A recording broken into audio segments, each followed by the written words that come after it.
Such a pleasure to meet you. Likewise.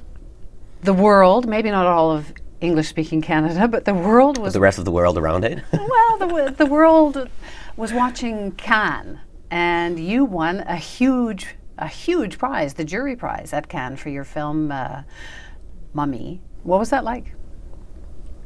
It was amazing. Something happened with Mommy that changed things for me a little, I feel.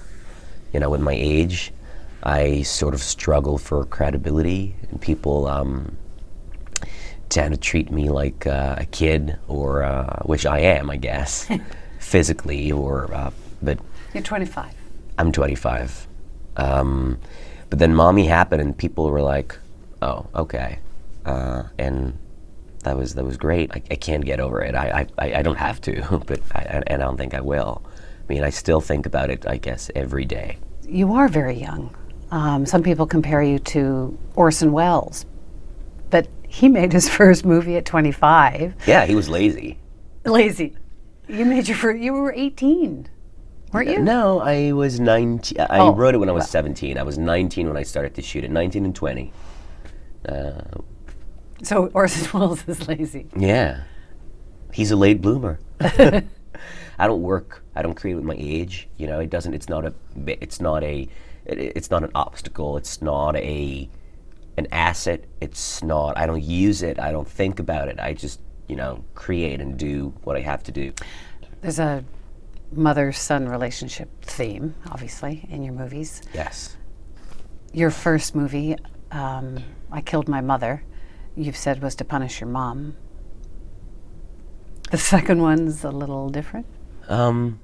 If I Killed My Mother was meant to punish my mom, then Mommy was meant to avenge her. But you like your mother more now? I've always loved my mother.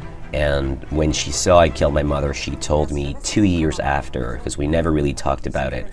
And I know it's harsh, and it's a story, but I mean, the character of the son is pretty brash and bratty, and most of the people related to the mother, although she was very tacky and sort of kitsch or whatever, people related to that mom and was like, poor woman, she is tortured by this asshole son. Mummy is really a story of motherly love. Yes. And son love too. Yes. Yeah. But she's more the hero, I suppose, of the second one. She is. And Mommy really is Diane's, that's Anne Dorval's character. It's her point of view, her world, her fights, her battles, her struggles. Ça fait 24 heures t'es revenu que le mets c'est pogné à grandeur. Va falloir que tu te ramasses, OK? Faut-tu me tenir la graine de que je pisse aussi? On t'en parlait, mais que tu vises. There's a lot of very successful Quebec directors right now. True. Why is that? How do you explain that? What is it about Quebec?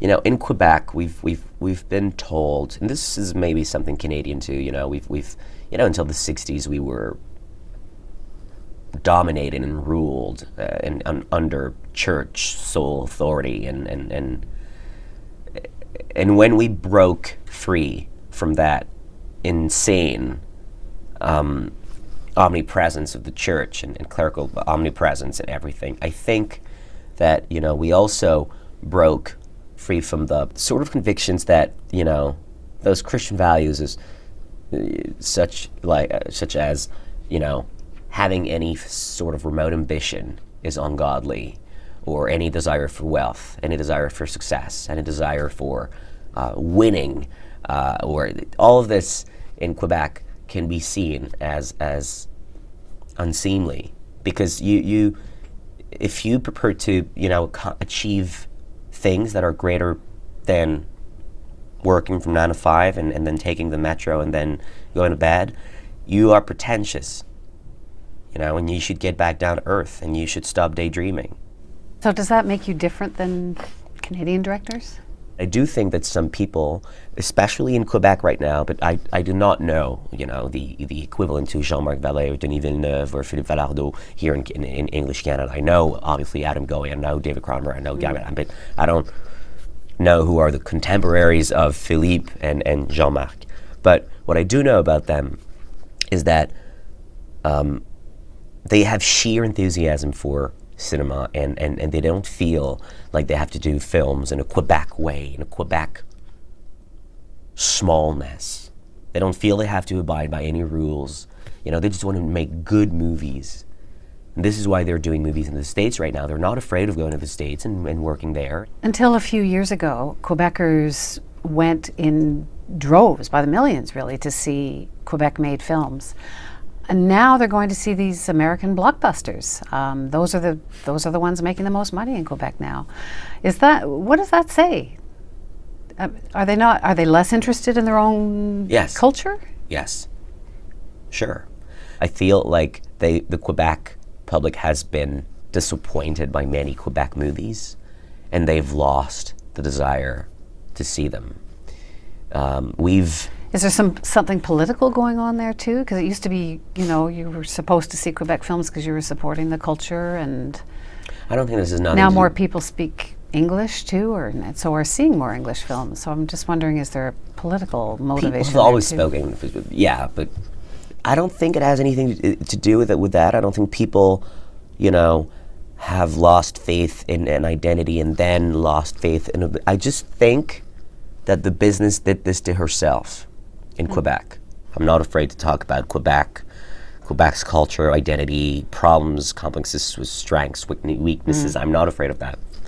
Do you get Anyway, political? people don't like me there. So, why well, not? there's a fair amount of people who like me and don't like me. So I don't care about shocking people Because you anymore are with the whatever. l'enfant terrible, that whole It's thing. not, or- I just speak my mind, and it's just, for me, it's absolutely normal. But people are like,